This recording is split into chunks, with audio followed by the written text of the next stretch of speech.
pourquoi ces gens-là, à ce moment-là, sont-ils présents dans ce quartier? Et à ce moment-là, tirent-ils et qui visent-ils?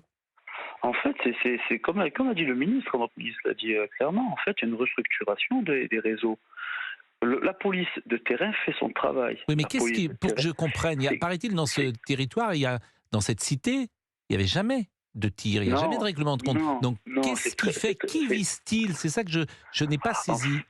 en fait, c'est une guerre de réseau. Il faut savoir que, d'après ce que je sais, parce que moi, le secteur sud, je le connais pas trop, mais je le connais, c'est que Sienty, c'est un quartier où il y a eu parfois des tentatives d'installation de réseau, et il y a eu une guerre entre chefs. Certains veulent récupérer le réseau, et en fait, c'est soit de l'intimidation, soit on vise un guetteur, un charbonneur. Le Donc là, guetteur c'était ou le cas celui qui qui était va. visé. Alors, William Bah, Molinier, je tout- disais, qui est spécialiste sécurité pour Europe, et dans ce studio, et peut-être peut-il préciser les choses par rapport à cette question simple? Oui, en fait, on parle de règlement de compte, mais ce qu'il faut comprendre, c'est que aujourd'hui, contrairement à avant, où il y avait vraiment des gens qui étaient ciblés, c'est-à-dire la tête du réseau ciblée par le réseau adverse, aujourd'hui, en fait, il y a une forme d'indifférenciation du règlement de compte, c'est-à-dire que l'équipe concurrente va tirer sur le point de deal de façon complètement aléatoire, simplement pour bien, faire venir les forces de l'ordre sur place et faire fermer le point de deal. Donc en fait, cette concurrence entre les différentes têtes de réseau et les différents points de deal passe par la fermeture du point de deal concurrent pour pouvoir récupérer en fait tous les consommateurs qui Et ne peuvent c'était plus le y cas aller. là. Là, c'était un point de deal qui C'était était visé et cette jeune femme, hélas, absolument. Sokaina, a pris une balle perdue. Eddy, est-ce que vous voyez un changement sur le terrain? Je rappelle que vous êtes policier, je rappelle que vous intervenez sur Europe 1, qu'il est 11h10 si vous nous rejoignez, que vous découvrez peut-être notre émission qui est en place depuis une vingtaine de jours maintenant, quinzaine de jours. Est-ce que vous voyez sur le terrain un changement ou de mentalité ou d'acteur ou quelque chose qui est encore plus violent? Je rejoins William Molinier qui dit qu'effectivement, ce qui se passe à Marseille, et je pense sur les prémices qui va se passer dans le reste de la France. Sur les points de vente stup, il n'y a quasiment plus de locaux. C'est des gamins d'ailleurs qui viennent s'installer à Marseille, qui Mais sont d'ailleurs, exploités. c'est-à-dire que les choses soient claires. D'autres D'ailleurs, villes, qui ne sont pas d'autres français ou villes, d'autres villes? non.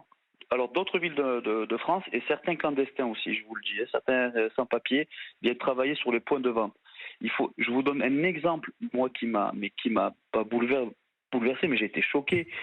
Ils prennent des gamins qui viennent d'ailleurs, donc de Lyon, Strasbourg, Montpellier, Paris, ils leur enlèvent leur portable, ils dorment dans la rue et ils sont payés, alors écoutez bien, entre midi et minuit, ils font le guetteur pour 60 euros.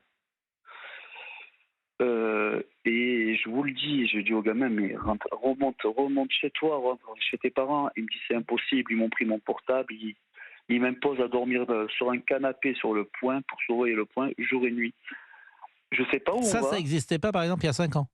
Ah non, ça n'existait pas. Non, mais ça n'existait pas. Le guetteur n'était pas payé 60 ou 50 euros. Moi, je vous le dis, ils exploitent, c'est de l'exploitation humaine. Les locaux, les Marseillais, quasiment ne travaillent plus sur des points de vente, à part gérant. Ce qui est en dessous, charbonneur, donc vendeur de drogue et Alors, guetteur. charbonneur, pour que les gens comprennent, il y a guetteur dans Voilà, la pyramide, si j'ose dire. Donc, il y a c'est ça. guetteur, c'est le premier, Le c'est souffle. le stade. Voilà. Bon. Après, charbonneur, c'est quoi charbonneur? C'est le vendeur, c'est celui qui tient la sacoche et qui vend la D'accord. drogue, Et qui est puis, au contact, et et puis le gérant. au-dessus, Alors, il y a le gérant, et il y a tout ce qui est le, aussi gé- ceux qui récupèrent. le gérant, C'est alors c'est malheureux. qui? C'est celui qui donne à tous les charbonneurs. Voilà, celui qui gère le point. Et en haut, il y a le grand boss, le big boss, qui est entouré de sa garde prétorienne. Et Mais par voilà. exemple, le big boss, comme vous dites, vous savez qui Il est pas c'est? à Mar- Il est à Marseille? Non, ils ne sont pas à Marseille. Les grands big boss ne sont pas à Marseille. Mais lorsque Sokaina est morte, Hmm. est-ce que vous savez déjà quelle équipe, d'une certaine manière, a fait ça? Est-ce que Bon, on les pense enquêteurs savoir. le savent ou est-ce qu'ils ont... Oui. Ah Oui. oui, non, Donc, ils ont déjà. Ils ont déjà. donc ces gens-là, on va les retrouver, à votre avis, très vite? C'est difficile de retrouver des tireurs et j'espère que les langues vont se délier. On a à peu près quel quartier est concerné et quelle équipe a tiré contre quelle équipe. L'objectif est là de retrouver les tireurs. Et on est d'accord qu'il n'y a que 2 équipes, 2 bandes rivales à Marseille. 2 Non, mafias il y en d'une a certaine ou il y en plusieurs. a plus?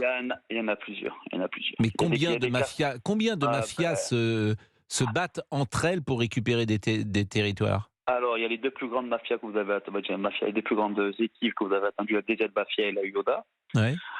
Vous pouvez répéter les noms parce qu'à chaque fois on a du mal à les comprendre ces noms. D'ailleurs, je ne sais pas qui les a baptisés comme ça. Ah ben, c'est Eux. eux, eux, tout à fait, la DZ Mafia, ce sont des Marseillais d'origine algérienne, Mhm. des Franco-algériens qui se sont DZ comme voilà DZ. Et c'est combien de Et personnes? pour la tête de réseau, non, il y a qu'un big boss. Oui, mais combien de à chaque tête. personnes au quotidien? Au quotidien, non, mais en fait, entre les guettes, ça se dépend du point de deal et de Mais à l'importance de ce peu point de près. deal. Allez, en tout, si on compte le Mhm. guetteur, les rabatteurs, ceux qui amènent la bouffe, ceux qui récupèrent l'argent, allez, sur un point de deal, ça peut aller jusqu'à une dizaine, Bon, et il y a combien de points de deal à Marseille? une centaine. Donc il y a 1000 personnes chaque jour qui travaillent de la drogue à Marseille. Et ces 1000 personnes, Directement. on peut pas faire ces 1000 personnes faire un coup de filet et les 1000 les prendre. Mais Pascal, Pardonnez-moi. je vais être clair.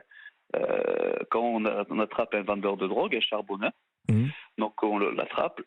S'il n'est pas connu la première fois, comme ils ne sont pas de Marseille, on lui demande de repartir dans sa ville d'origine. Et il doit être en gros, voilà, et quand il est interpellé pour la deuxième ou troisième fois, il part pour 6 mois de prison.